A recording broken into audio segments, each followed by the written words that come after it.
मागील लेक्चरला आपण महायुद्धोत्तर राजकीय घडामोडी यांचा भाग 1 बघितला, ज्यामध्ये आपण पहिले महायुद्ध, दुसरे महायुद्ध याबद्दल अधिक माहिती जाणून घेतली. त्याचप्रमाणे शीतयुद्ध आणि शीतयुद्धाचे परिणाम सुद्धा काही बघितले. तर शीतयुद्धाच्या परिणामांमधला सर्वात पहिला परिणाम बघितला होता आपण लष्करी संघटनांची निर्मिती. नंतर दुसरा परिणाम बघितला होता जगाचे द्विध्रुवीकरण. आता तिथून पुढील भाग आपण आज बघणार आहोत. तर माहित आहे का तुम्हाला की 1917 मध्ये रशियात साम्यवादी क्रांती झाली व त्यातून सोव्हिएट युनियन अस्तित्वात आले. तर 1917 साली रशियामध्ये रशियन साम्य क्रांती झाली आणि यामध्ये रशियातील झारशाही संपुष्टात येऊन त्या ठिकाणी साम्यवादी क्रांती होऊन लोकशाही अस्तित्वात आली. अल्पावधीत सोव्हिएट युनियन आंतरराष्ट्रीय राजकारणात महासत्ता म्हणून आकारास आली, परंतु अमेरिका आणि सोव्हिएट युनियन यांच्यात टोकाचे भेद होते. मग मागच्या वेळेला सुद्धा आपण बघितलं की शीतयुद्धासाठी कारणीभूत म्हणजेच 2 मोठी राष्ट्र होती, एक म्हणजे रशिया आणि दुसरा अमेरिका. हे प्रत्येक दोघही राष्ट्र महासत्ता बनण्याच्या दृष्टीने महत्वाकांक्षी होते आणि त्यामुळे शीतयुद्धाला सुरुवात झाली त्यांच्यामध्ये. अमेरिका हे भांडवलशाहीचा पुरस्कार करणारे लोकशाही राज्य होते, तर सोव्हिएट युनियन समाजवादाचा व एकपक्षीय हुकुमशाहीचा पुरस्कार करणारे राज्य होते. मग अमेरिकेमध्ये खास करून भांडवलशाहीचा अर्थ काय? ज्याच्याकडे भांडवल तो ताकदवान, ही अमेरिकेची भूमिका. आणि शिवाय त्यांचा लोकशाहीवर जास्त विश्वास होता आणि या उलट सोव्हिएट युनियनचा समाजवादावर, म्हणजे जी काही देशाची साधन संपत्ती असते ती संपूर्ण जनतेची समान आहे अशा प्रकारची जी भूमिका असते त्याला समाजवाद असं म्हणतात. आणि एकपक्षीय हुकुमशाही म्हणजेच नेहमी एकाच पक्षाचं राज्य यायला पाहिजे अशा प्रकारची भूमिकेचा पुरस्कार करणारं म्हणजेच रशिया.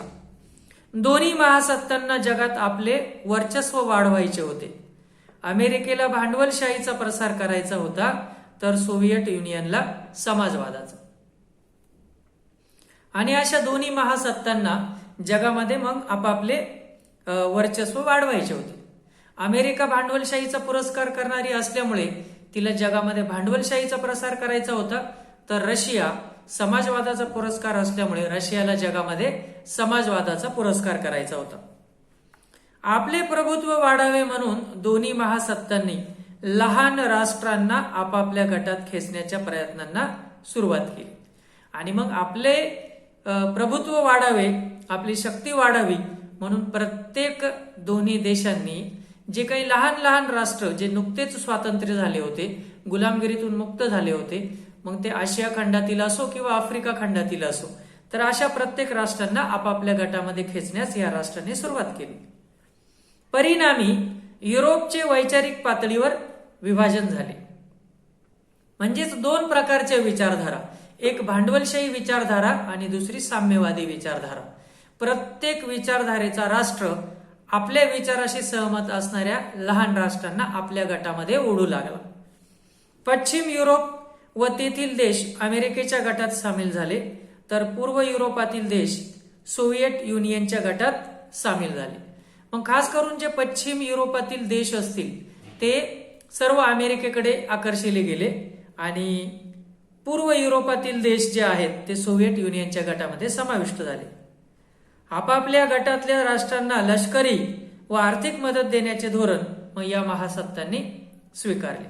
साहजिकच जे लहान राष्ट्र ज्या महासत्तेच्या गटामध्ये सामील होईल त्या राष्ट्राच्या जबाबदारीचा इश्यू जो असेल किंवा निर्णय जो असेल किंवा त्याची अंमलबजावणी करण्याचं, मदत देण्याचं धोरण या मोठ्या राष्ट्रांनी स्वीकारलं.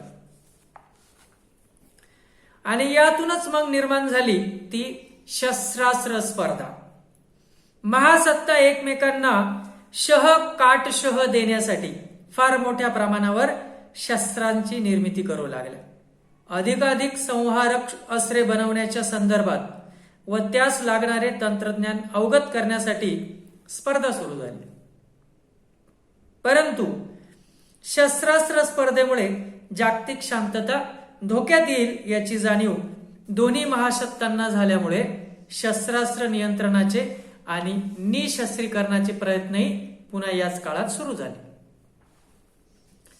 जर जगाने 2 महायुद्ध बघितली होती, त्याचे भयंकर परिणाम सुद्धा बघितले होते, तर शस्त्रास्त्र निर्माण करून पुन्हा जगाला 3ऱ्या महायुद्धाच्या खाईमध्ये लोटण्यात काही अर्थच नव्हता आणि याची जाणीव सुद्धा दोन्ही सत्तांना होती.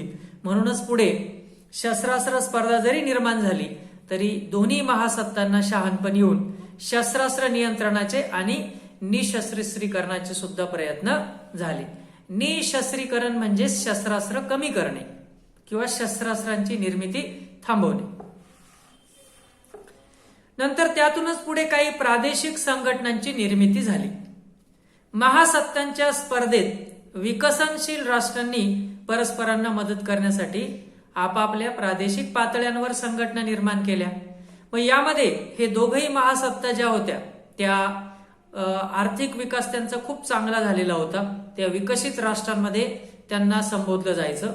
परंतु काही विकसनशील म्हणजे विकासाच्या वाटेवर असणारे भारत असेल, चीन असेल, जपान असेल यासारखे देश जे आहेत ते विकासाच्या वाटेवर होते.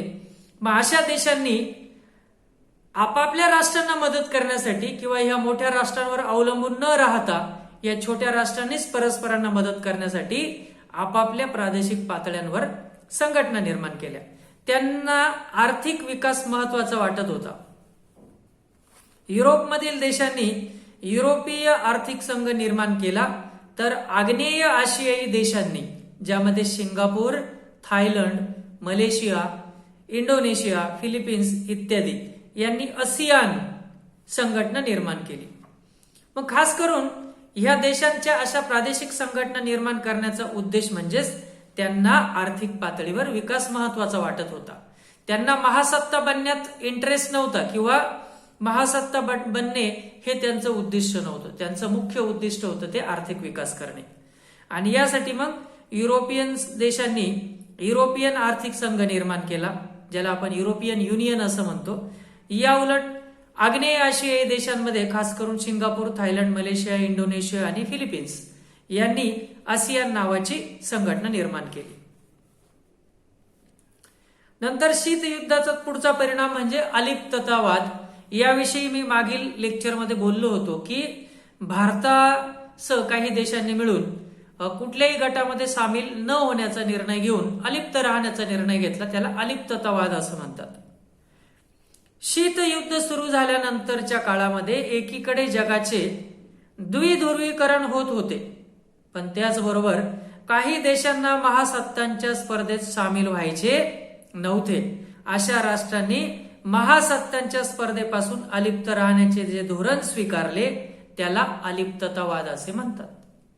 मग आपण असं बघितलं की ह्या ज्या महासत्ता होत्या या नुकत्याच स्वातंत्र्य झालेल्या गुलामगिरीतून मुक्त झालेल्या छोट्या छोट्या राष्ट्रांना आपापल्या गटात सामील करू इच्छित होत्या.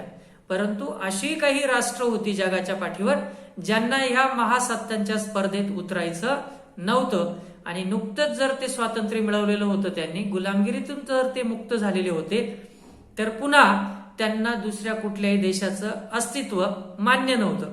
तर अशा राष्ट्रांनी अशा महासत्तांपासून अलिप्त राहण्याचं जे धोरण स्वीकारलं त्यालाच अलिप्ततावाद असे म्हणतात.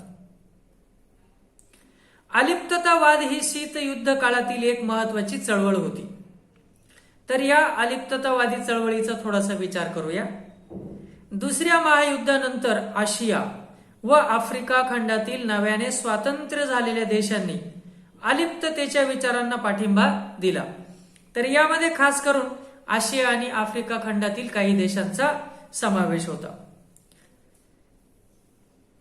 ती एक महत्वपूर्ण चळवळ झाली. भारताचे प्रधानमंत्री पंडित जवाहरलाल नेहरू, युगोस्लावियाचे अध्यक्ष मार्शल टिटो, इजिप्तचे अध्यक्ष गमाल अब्दुल नासेर, इंडोनेशियाचे राष्ट्राध्यक्ष डॉक्टर अहमद सुकार्नो आणि घानाचे प्रधानमंत्री क्वामे नक्रुमा यांच्या नेतृत्वाखाली या चळवळीची सुरुवात सन 1961 साली झाली. तर यामध्ये किंवा या चळवळीच्या स्थापनेमध्ये सुद्धा भारताचा खूप महत्वाचा वाटा आहे. तर यामध्ये खास करून भारताचे प्रधानमंत्री पंडित जवाहरलाल नेहरू, युगोस्लावियाचे अध्यक्ष मार्शल टिटो, त्याचप्रमाणे इजिप्तचे अध्यक्ष गमाल अब्दुल नासेर, इंडोनेशियाचे राष्ट्राध्यक्ष अहमद सुकार्नो आणि घानाचे प्रधानमंत्री क्वामे नक्रुमा यांनी अशी अलिप्ततावादी चळवळ सुरू करण्यामध्ये अतिशय महत्वाची भूमिका मांडली. तर या सर्वांच्या नेतृत्वाखाली या चळवळीची सुरुवात सन 1961 पासून झाली.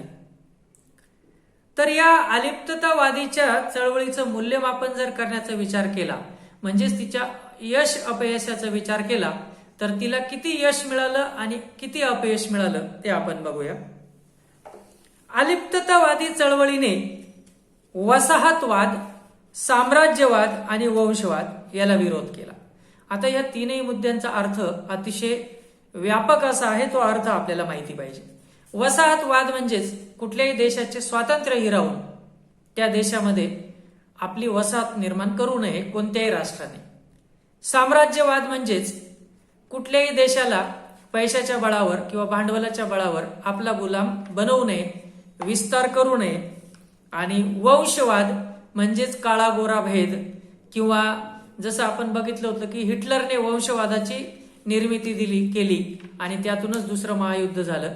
तर अशा या तीनही मुद्द्यांना या अलिप्ततावादी चळवळीला पाठिंबा देणाऱ्या देशांचा प्रखर विरोध होता. या देशांनी नेहमीच वसाहतवाद, साम्राज्यवाद आणि वंशवाद या तीनही गोष्टींना प्रखर विरोध केला. नंतर आंतरराष्ट्रीय प्रश्न शांततामय मार्गाने सोडवण्यास या चळवळीने प्रोत्साहन दिले आहे. तर कुठल्याही देशांमध्ये अंतर्गत वाद असतील, काही भांडण तंटा असेल, तर तो युद्धाच्या मार्गाने न सोडवता शांततेच्या मार्गाने, वाटाघाटीच्या मार्गाने सोडवण्यावर या राष्ट्रांनी नेहमी भर दिला. पंडित जवाहरलाल नेहरूंच्या मार्गदर्शनाखाली भारताने या चळवळीचे नेतृत्व केले. नंतरच्या काळातही या चळवळीला भारताने सक्रिय पाठिंबा दिला आहे. तर यामध्ये खास महत्वाची भूमिका मी अगोदर सांगितल्याप्रमाणे पंडित जवाहरलाल नेहरू यांची होती. म्हणजेच भारत या अलिप्ततावादी चळवळीचा संस्थापक आहे, म्हणजे स्थापना करण्यापासून भारताचा या चळवळीला पाठिंबा होता. शीतयुद्ध संपुष्टात आले तरी या चळवळीचे महत्व कमी झाले नाही, यातच तिचं खरं यश दडलेलं आहे. मानवतावाद, जागतिक शांतता व समानता या शाश्वत मूल्यांवर अलिप्ततावादी चळवळ आधारलेली आहे. या चळवळीने अल्प विकसित राष्ट्रांना एकत्र येण्यास प्रेरित केले आहे. मग मुळातच ही चळवळ मानवतावाद, जागतिक शांतता आणि समानता या शाश्वत मूल्यांवर, शाश्वत म्हणजे ही मूल्य कधीही नष्ट न होणारी आहे. काळ बदलला, इतिहास बदलला किंवा इतिहासातील गोष्टींवरून आपण काही बोध घेतला तरी ही मूल्य ही शाश्वत आहे, कधीही न बदलणारी आहे. ह्या मुद्द्यांच्या आधारेच मानवाचा नेहमी विकास होऊ शकतो, हे कोणत्याही काळामध्ये भविष्यामध्ये आपल्याला नेहमीच मान्य करावं लागेल. म्हणून या मूल्यांना आपण शाश्वत मूल्य असं म्हणतो. आंतरराष्ट्रीय प्रश्न शांततामय मार्गाने सोडवण्यास या चळवळीने प्रोत्साहन दिले. निशस्त्रीकरण, मानवी हक्कांचे संवर्धन याबाबत आग्रही भूमिका घेतानाच अलिप्ततावादी चळवळीने गरीब व अविकसित राष्ट्रांच्या समस्या ठामपणे मांडल्या. मग यामध्ये आंतरराष्ट्रीय प्रश्न जे असतील, दोन देशांच्या दरम्यानचे जे काही प्रश्न असतील ते शांततामय मार्गाने सोडवण्यावर, त्याचप्रमाणे युद्धाचा मार्ग जर अवलंबायचाच नसेल तर निशस्त्रीकरण केलं पाहिजे. शस्त्रास्त्र यांचा साठा न करता, त्यांची निर्मिती न करता त्याच्यात कटौती केली पाहिजे, कमतरता केली पाहिजे, अशी जी भूमिका आहे त्याला निशस्त्रीकरण असं म्हणतात. त्याचप्रमाणे मानवी हक्कांचे संवर्धन यासारख्या गोष्टींबद्दल नेहमीच अलिप्ततावादी चळवळीने आग्रही भूमिका घेतली आहे. एका नव्या आंतरराष्ट्रीय आर्थिक व्यवस्थेची, ज्याला NIEO मागणी या चळवळीने केली. म्हणजेच नव्या आंतरराष्ट्रीय आर्थिक व्यवस्था म्हणजे जे अविकसित आणि विकासाच्या वाटेवर असणारी जी राष्ट्र आहेत, तर ह्या राष्ट्रांनी एकत्र येऊन स्वतःचा विकास साधण्यासाठी काय करता येईल यांच्या प्रश्नाची सोडवणूक करण्यासाठी एक विशिष्ट व्यासपीठ उपलब्ध करण्याच्या दृष्टीने अशा प्रकारच्या आंतरराष्ट्रीय आर्थिक व्यवस्थेची मागणी या चळवळीने केली आहे. थोडक्यात सांगायचे झाल्यास शीतयुद्ध संपले असले तरीही अलिप्ततावादी चळवळीचे महत्व कमी झाले नाही. मग मी तुम्हाला अगोदरच सांगितल्याप्रमाणे या चळवळीचं किंवा अलिप्ततावादी धोरणाचं यश हे यातच सांगून जातं की भलेही शीतयुद्ध संपुष्टात आलं तरीही ही अलिप्ततावादी चळवळ किंवा तिचं महत्व आजही कमी झालेलं नाही. या चळवळीने अल्पविकसित राष्ट्रांना एकत्र येण्यास प्रेरित केले. या चळवळीने आर्थिक आणि सामाजिक बदलांचे अनेक प्रवाह आंतरराष्ट्रीय राजकारणात आणले. या राष्ट्रांना आंतरराष्ट्रीय राजकारणात सन्मानाने उभे राहण्याचा एक नवा विश्वास दिला. म्हणजेच ही चळवळ अशी होती की या चळवळीमुळे अनेक अल्पविकसित राष्ट्र एकत्र येण्यास त्यामुळे प्रेरित झाले आणि या चळवळीमुळे आर्थिक आणि सामाजिक बदलांमध्ये अनेक प्रवाह आंतरराष्ट्रीय राजकारणात आणले गेले. नंतर पुढचा मुद्दा जो आहे तो म्हणजे शीतयुद्धाची अखेर. म्हणजे शीतयुद्ध कधी संपलं बघूया. आपण असं बघितलं की साधारणतः 1945 नंतर दुसरं महायुद्ध संपल्यापासून तर अगदी 1990-91 पर्यंत जवळजवळ पुढचे 40-45 वर्ष हा खूप मोठा व्यापक कालावधी होता शीतयुद्धाचा. आणि या कालावधीमध्ये अमेरिका आणि रशिया अशा दोन महासत्ता नेहमीच एकमेकांच्या विरोधात उभ्या राहिल्या. 1945 पासून जागतिक राजकारणात प्रभावी असलेले शीतयुद्ध संपुष्टात आले.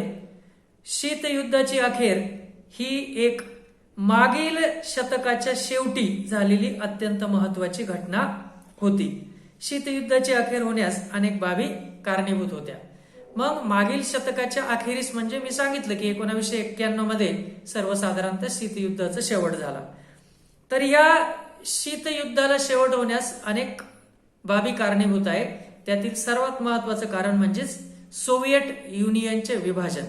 म्हणजे रशिया ह्या मोठ्या भूभागाचे 10 देशांमध्ये विभाजन झाले आणि ती महासत्ता 10 तुकड्यांमध्ये विभागली गेल्यामुळे साहजिकच शीतयुद्धाला कुठलाही अर्थ उरला नाही.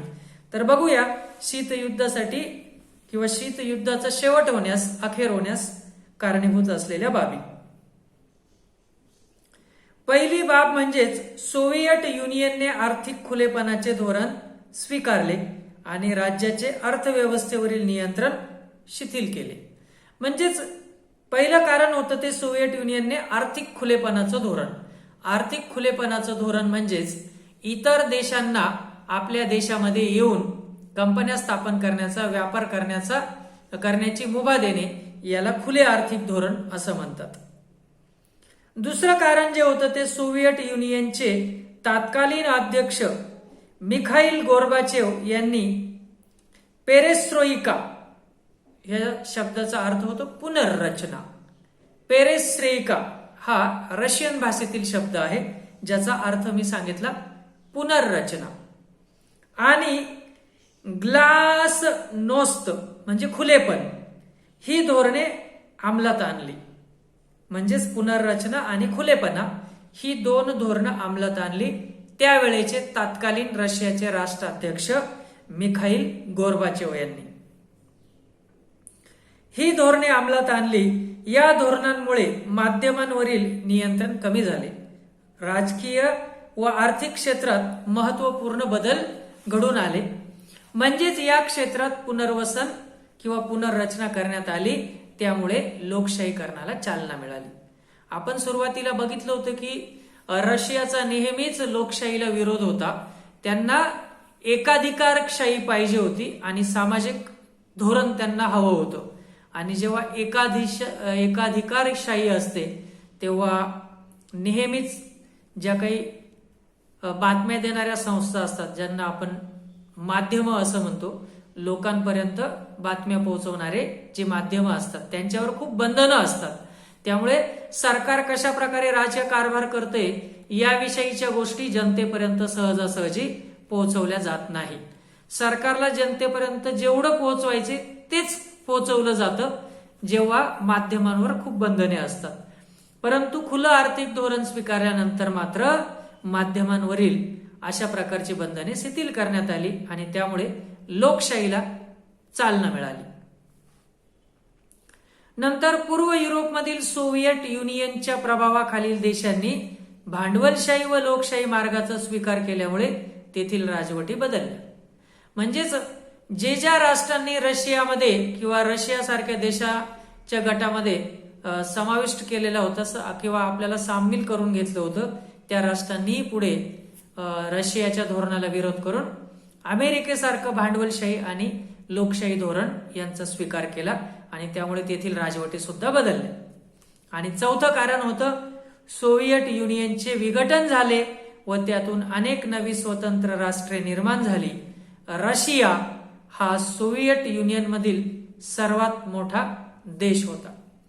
तर उझबेकिस्तान, कझाकिस्तान, किर्गिझिस्तान यासारख्या देशांची तुम्ही नावही कधी ऐकलेली नसतील. तर सोव्हिएट युनियनचे विभाजन होऊन रशिया हा सगळ्यात मोठा देश आणि आता मी जी नावं सांगितली तुम्हाला कझाकिस्तान, उझबेकिस्तान, किर्गिस्तान यासारखे एकूण 10 छोटे छोटे देश निर्माण झाले आणि अशा प्रकारे त्या महासत्तेचं विभाजन हे सुद्धा शीतयुद्ध संपण्यासाठी किंवा त्याचा अखेर होण्यासाठी महत्वाचं कारण ठरलं.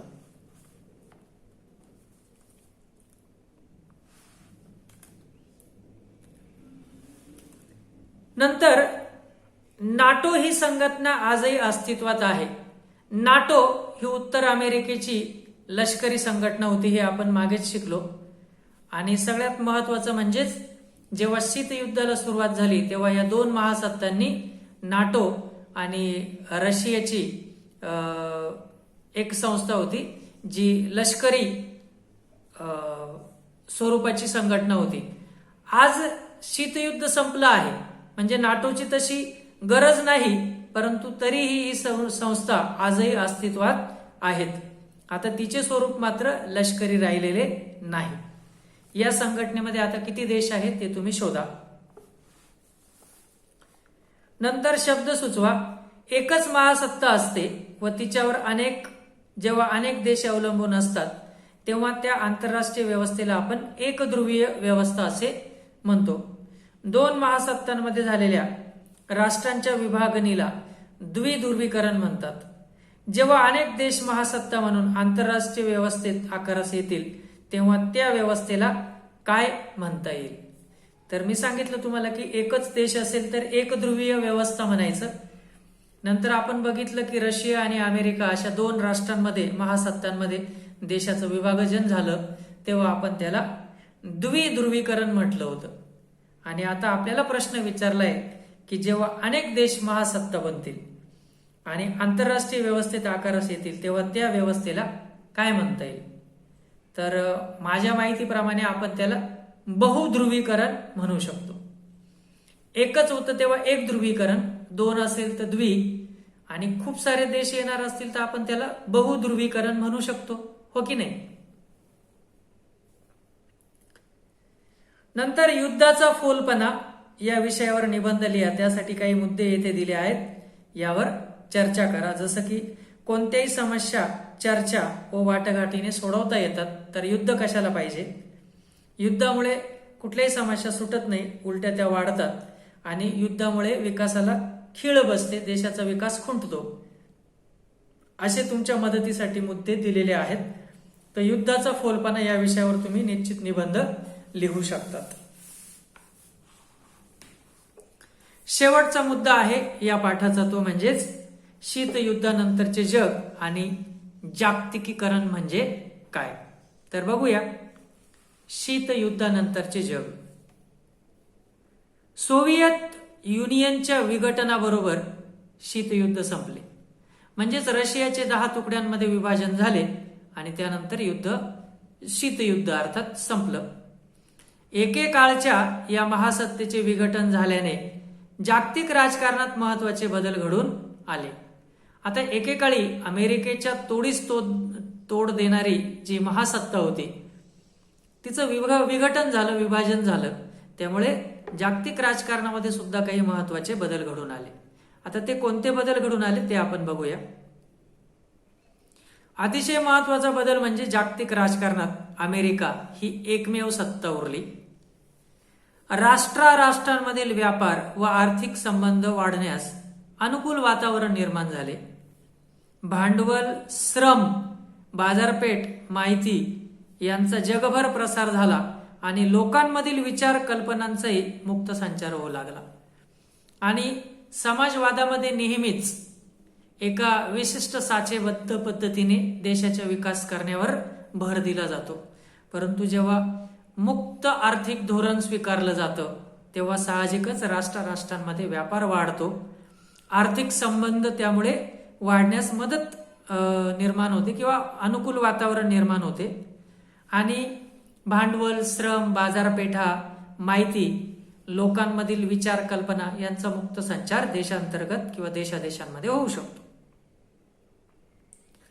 सर्वच राष्ट्रांनी व्यापारी संबंधाला प्राधान्य देण्याचे ठरवल्याने अन्य राष्ट्रांना मदत करण्याची कल्पना मागे पडली. आणि जेव्हा सर्वच राष्ट्रांनी असं ठरवलं की व्यापारी संबंध टिकवून ठेवणं जास्त महत्वाचं आहे, त्यामुळे अन्य राष्ट्रांना मदत करण्याची जी कल्पना होती ती हळूहळू मागे पडली. त्याऐवजी आर्थिक संबंध प्रस्थापित करण्याचे प्रयत्न होऊ लागले.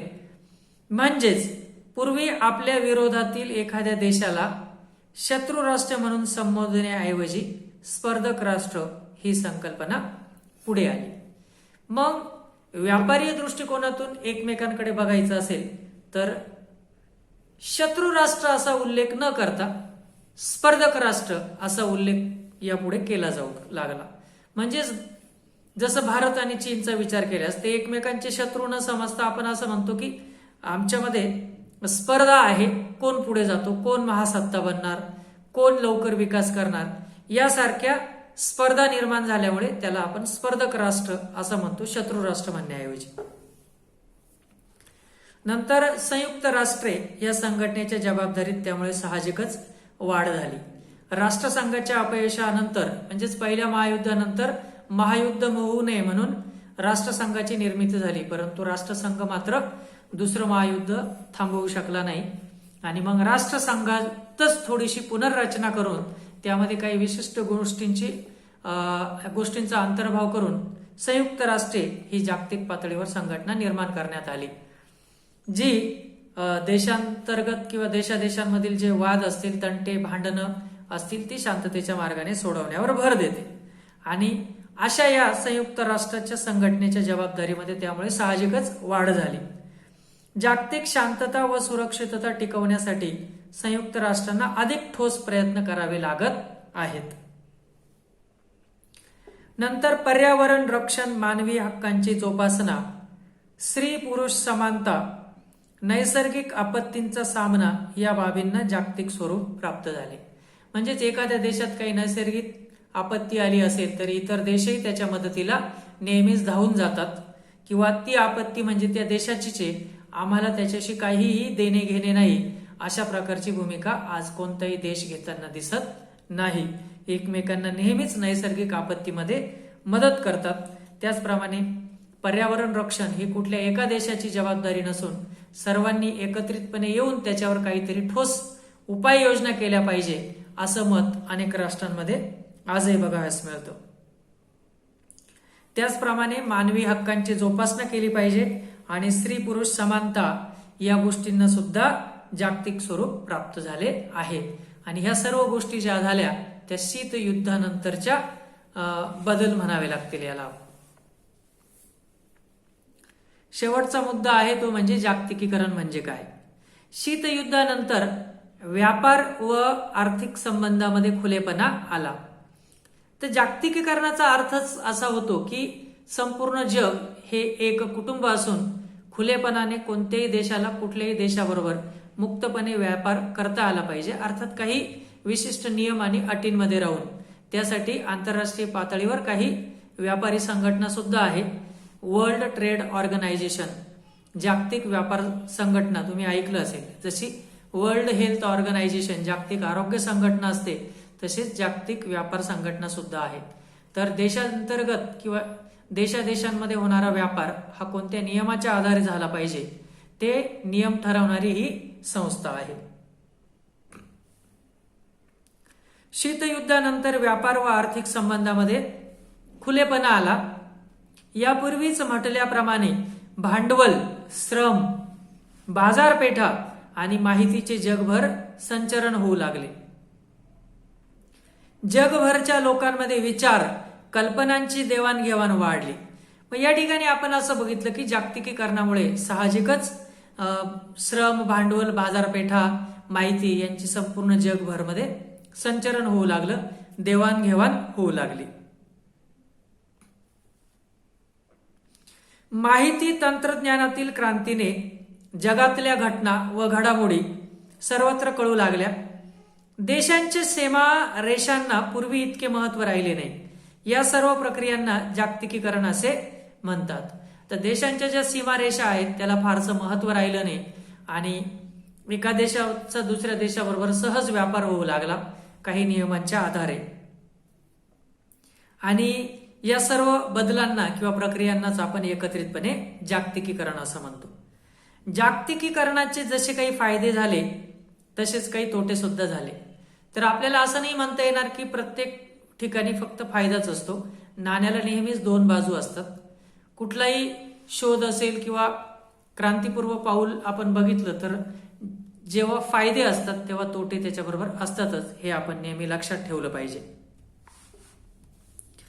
जागतिकीकरणाच्या बाबतीत विचार केल्यास जागतिकीकरणाचे जसे फायदे झाले तसे काही तोटे सुद्धा आहेत. उदाहरणार्थ विविध राष्ट्रांच्या अर्थव्यवस्था परस्परांशी जोडल्या गेल्याने व्यापार वाढला, आर्थिक एकत्रीकरण वाढले, बाजारपेठांमध्ये मुबलकता आली, परंतु त्याचबरोबर गरीब व श्रीमंत राष्ट्रांमधील दरी कमी झाली नाही. कारण श्रीमंत राष्ट्र नेहमीच श्रीमंत होत गेले आणि गरीब राष्ट्र नेहमीच गरीब होत गेले. श्रीमंत राष्ट्र आपले परराष्ट्र धोरण त्यांच्या बळाच्या दृष्टीने त्यांच्या मर्जीप्रमाणे ठरवतात आणि जे गरीब राष्ट्र असतात, लहान राष्ट्र असतात, त्यांना नेहमीच मोठ्या राष्ट्रांपुढे, महासत्तांपुढे झुकतं घ्यावं लागतं. त्यामुळे देशांमधील गरीब आणि श्रीमंत ही दरी त्यामुळे कमी न होता वाढतच गेली. हा सर्वात मोठा जागतिकीकरणाचा तोटा म्हणावा लागेल. या प्रकरणात आपण 1945 पासूनच्या जागतिक घडामोडींचा अभ्यास केला. शीत युद्धकालीन जग, त्यातील शस्त्र स्पर्धा आणि निशस्त्रीकरणाचे प्रयत्न समजून घेतले. जागतिकीकरणाचा अर्थही अभ्यासला. पुढील प्रकरणात आपण भारताच्या परराष्ट्र धोरणाचा अभ्यास करणार आहोत. तर